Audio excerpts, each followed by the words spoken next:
আবাহনী থেকে রিজেক্ট, এরপর জাতীয় দলের রাজত্ব। লোদভিক ডি ক্রুইফের সেই মাস্টার স্ট্রোক ও জামালের শুরুটা যেভাবে ২০১২ সাল। ডেনমার্ক থেকে এক ২২ বছরের যুবক বাংলাদেশে এলেন ট্রায়াল দিতে। নাম তার জামাল ভূঁইয়া। ডেনিশ লিগের অভিজ্ঞতা নিয়ে আসলেও তৎকালীন বাফুফে কর্মকর্তাদের কাছে তিনি ছিলেন শুধুই একজন প্রবাসী। সম্প্রতি জামাল ভূঁইয়া নিজেই স্বীকার করেছেন, জাতীয় দলের ড্রেসিং রুমে লোকাল বনাম প্রবাসী খেলোয়াড়দের মধ্যে এক ধরনের দূরত্ব কাজ করে। অনেক ক্ষেত্রে সিনিয়র খেলোয়াড়দের আধিপত্য বা নির্দিষ্ট কিছু খেলোয়াড়কে অগ্রাধিকার দেওয়ার যে সংস্কৃতি, তাকেই সাধারণ ফুটবল প্রেমীরা সিন্ডিকেট বলে অভিহিত করছেন। শুরুতেই তিনি ট্রায়াল দিয়েছিলেন ঢাকা আবাহনীতে। তখনকার কোচ শফিকুল ইসলাম মানিক তাকে ২ দিন দেখে সরাসরি বাতিল করে দিয়েছিলেন। অভিযোগ ছিল জামাল খুব একটা দৌড়াতে পারেন না এবং তার স্ট্যামিনা কম।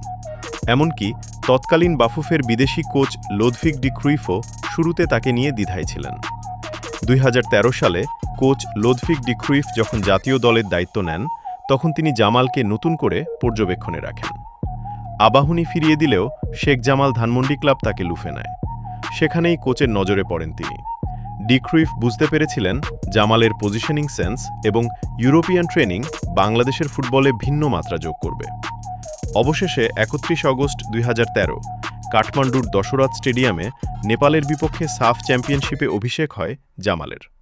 বাংলাদেশের ইতিহাসে তিনিই ছিলেন প্রথম প্রবাসী ফুটবলার। বাকিটা তো ইতিহাস।